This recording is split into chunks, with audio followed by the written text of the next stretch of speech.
He built a second life on the ruins of mine, a secret family thriving on the lies he fed me daily.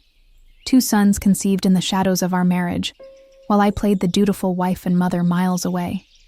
He thought distance was his shield, Texas, his sanctuary from the woman he'd promised forever to. He thought wrong. He thought I was weak, that I'd crumble. He didn't know the cold, hard steel that forms in the heart of a woman scorned, a woman whose dignity has been ripped away. This isn't a story of heartbreak. It's a blueprint for destruction. The calculated dismantling of a man who thought he was untouchable, delivered by the hand he betrayed. My life, before the seismic shift, was a comfortable rhythm of school runs, PTA meetings, grocery lists, and the quiet hum of a house that felt mostly full, despite Mark's absence. He'd been relocated to Houston for his job 18 months prior. A promotion, a step up, he'd said. It made sense financially, a sacrifice for the family's future. We'd talked about me and the kids, Lily and Tom, joining him eventually, once the school year finished, once things settled. He'd call every night, video calls where he'd ask about the kids' homework, complain about the Texas heat, and tell me he missed us. I believed him. Why wouldn't I? We had a history, 20 years of it. A history I thought was solid, built on trust and shared dreams. The cracks started subtly, almost imperceptible at first. A missed call here and there, explained away by bad reception or a late meeting. His visits home became less frequent, shorter. He was always tired, stressed. The video calls started feeling staged. His eyes would dart away. His answers were vague when I asked about his evenings or weekends. He stopped asking about my day with the same genuine interest. I chalked it up to stress, the demands of a new, high-pressure job in a new city. I tried to be understanding, supportive. That's what good wives do, right? Before we move forward with our story, please take a quick moment to hit that like button and subscribe to my channel. Your support means a lot and helps me share these experiences. Then came the financial anomalies. Small things at first. A larger than usual restaurant bill in Houston on a Saturday night. He'd claimed to be working late. A significant withdrawal from our joint savings account with no clear explanation. When I asked, he'd get defensive, annoyed. Business expenses, Sarah. Don't you trust me? And I did. Or I wanted to. I pushed the unease down, blaming my own insecurity, the strain of being a single parent during the week. But the feeling festered. It was a cold knot in my stomach that tightened with every evasive answer, every hurried goodbye on the phone. My friends told me I was being paranoid. He's under a lot of pressure, Sarah. Men handle stress differently. Maybe they were right. Maybe I was overthinking. But the woman in the mirror looked tired, anxious, and increasingly suspicious. The breaking point came unexpectedly. Mark was supposed to fly home for Tom's 10th birthday. Tom had been counting down the days, planning his party, excited about his dad being there. The day before he was due to arrive, Mark called, sounding genuinely upset. A last-minute, critical, work issue had come up. He couldn't make it. Tom was heartbroken. I was furious, but I swallowed it down for Tom's sake. I threw the best party I could, watching Tom try to put on a brave face while his friends celebrated with their dad's present. That night, after the kids were asleep, I sat alone in the quiet house, the anger and the gnawing suspicion finally boiling over. I didn't sleep. I spent the night staring at the ceiling, the pieces clicking together in a horrifying mosaic. The distance, the excuses, the money, the emotional withdrawal. It wasn't stress. It was something else, something deliberate. The next morning, I did something I never thought I was capable of. I accessed our shared credit card statements online. I went back months, then a year. The restaurant bills weren't just large. They were frequent. Always. In Houston, always on weekends or evenings he was supposed to be working. There were charges at jewelry stores, at a children's clothing store, at a pediatrician's office, all in Houston. My hands trembled as I scrolled, a cold dread washing over me. He wasn't just having an affair. This looked deeper. I booked a flight to Houston for the following day. I told my parents I needed a break, and they happily took the kids for the weekend. I didn't tell anyone else. This was something I had to do alone. I felt a strange mix of terror and grim determination. I was going to find out the truth, no matter how much it hurt. I arrived in Houston feeling like a spy in my own life. I rented a car and drove to the address listed on one of the recent credit card statements.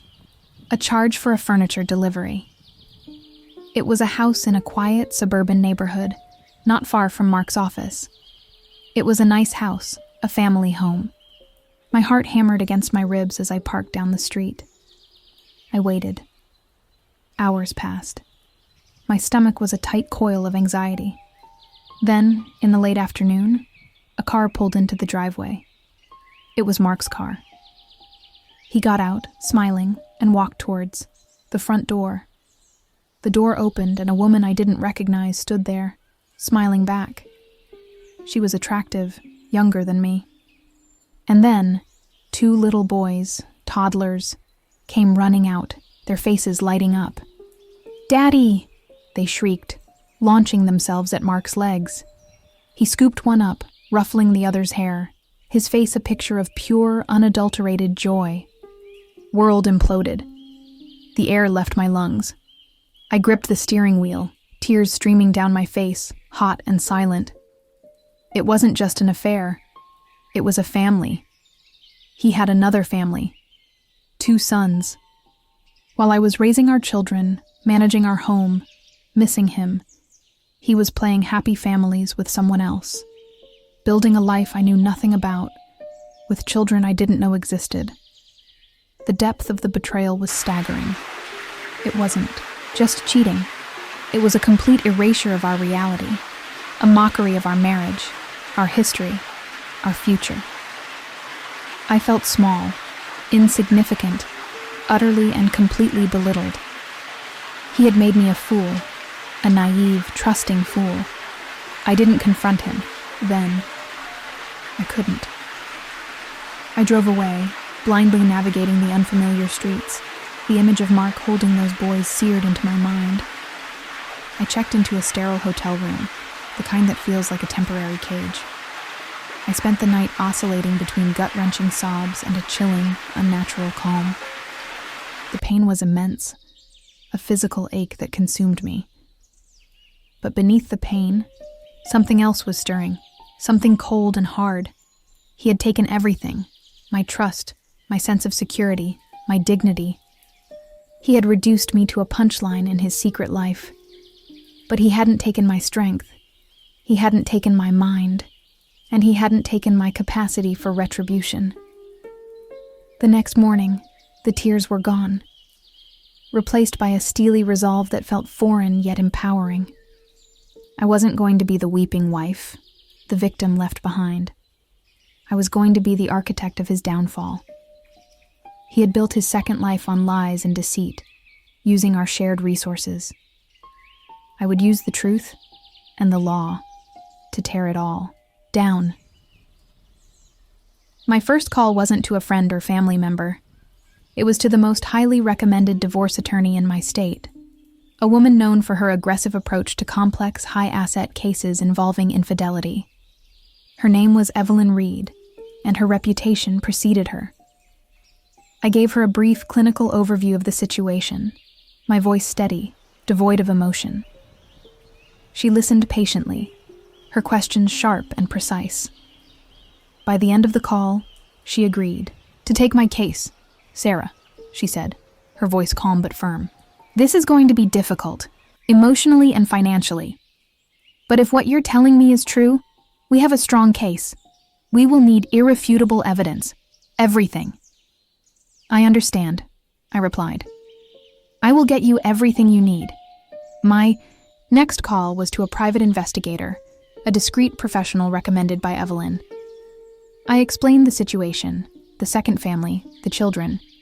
His job was to document everything: where Mark lived, his routine, his interactions with the other woman and the children, their names, their birth certificates if possible.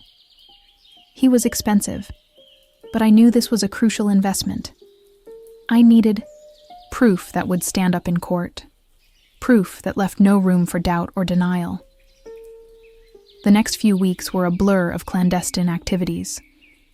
While Mark called, oblivious from Texas, I was meticulously gathering ammunition. I downloaded every bank statement, every credit card bill, every investment record. I copied emails and texts from our shared computer. I went through old photos, old documents, looking for anything that might be useful. I felt like a stranger in my own home, sifting through the remnants of a life that was a carefully constructed lie. The private investigator was efficient. Within a week, he had confirmed everything. The other woman was indeed Jessica Peterson. The two boys were Ethan and Owen, aged 3 and 2. He provided birth certificates listing Mark as the father. He had photos of them together, looking every bit the happy family. He had even managed to obtain some of Jessica's financial information, showing that Mark was providing significant financial support. The evidence was overwhelming, damning. I handed everything over to Evelyn. She was impressed by the thoroughness of my collection. "You've done excellent work, Sarah," she said, reviewing the files. "This is more than enough to proceed." We began crafting the legal strategy. Evelyn explained the complexities. Mark had used marital funds to support his second family, which was grounds for financial penalties. His deceit could impact custody, arrangements for Lily and Tom, though my primary focus was on the financial aspect and exposing his lies. We would file for divorce, citing adultery and financial misconduct. We would seek a significant portion of his assets, including his retirement funds and future earnings, to compensate for the financial damage he had caused and to ensure the security of Lily and Tom. We would also seek child support, which would be complicated by the existence of his other children. But Evelyn was confident we could argue that his actions had diminished his ability to provide for our children. And the court would take that into account.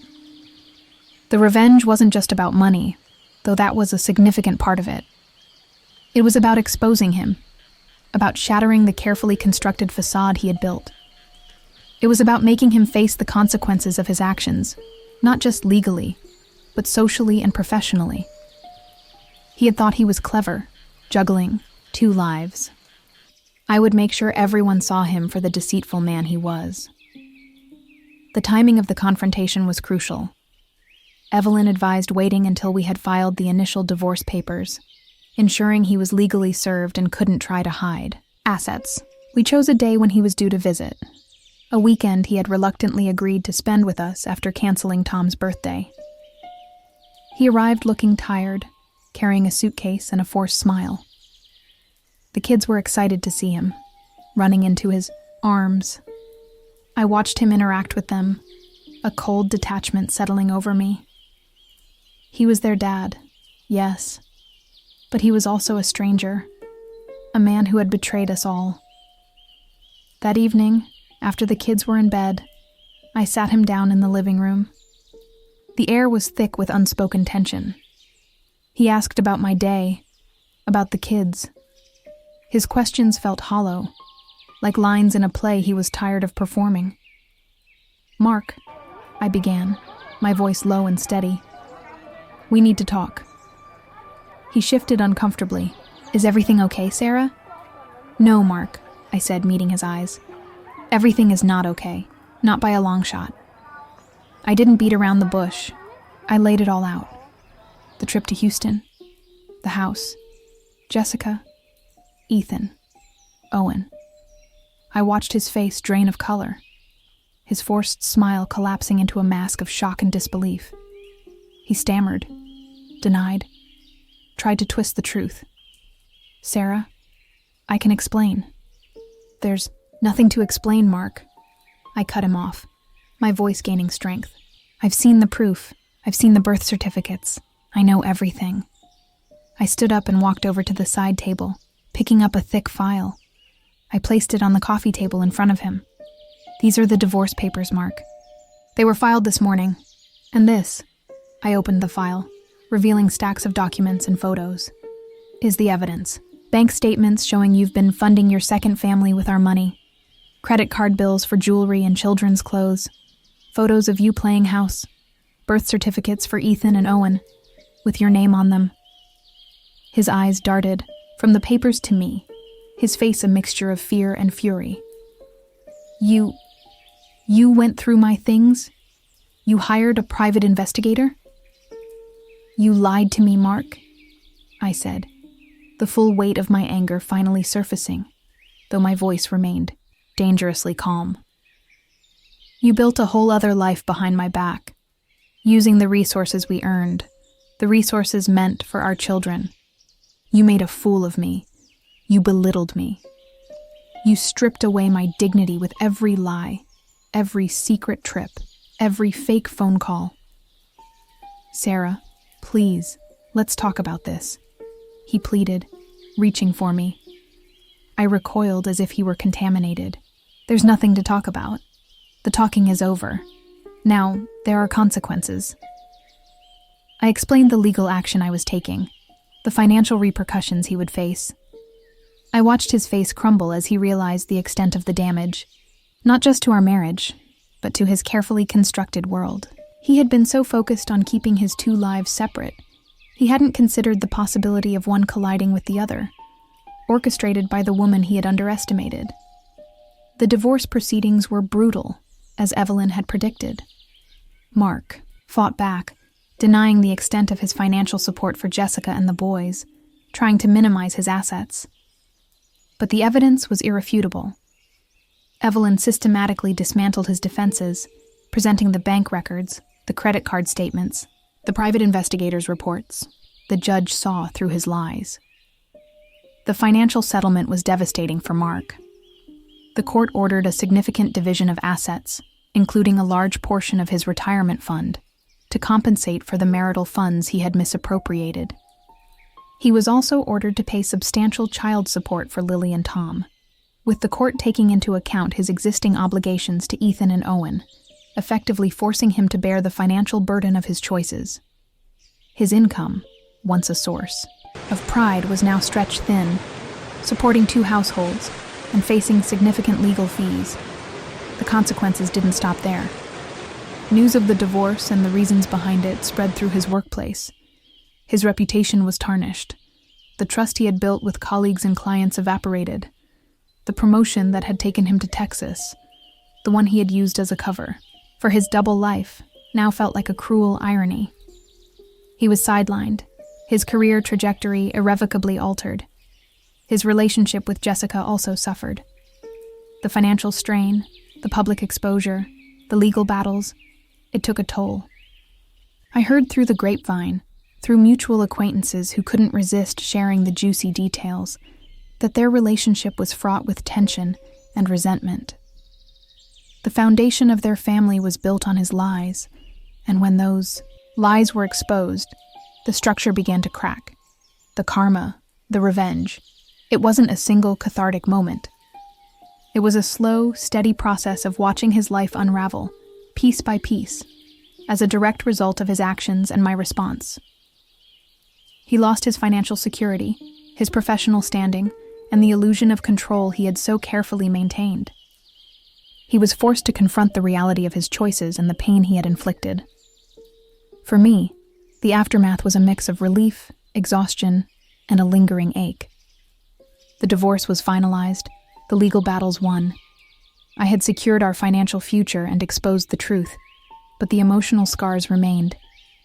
Trust is a fragile thing, and once shattered, it's impossible to fully restore. Rebuilding wasn't easy. There were moments of doubt, of sadness, of anger. But there were also moments of strength, of resilience. I had faced the worst betrayal imaginable, and not only survived, but fought back. I had protected my children and myself. Lily and Tom struggled with the divorce, with the reality of their father's deception. It was hard explaining it to them, shielding them from the uglier details while still being honest.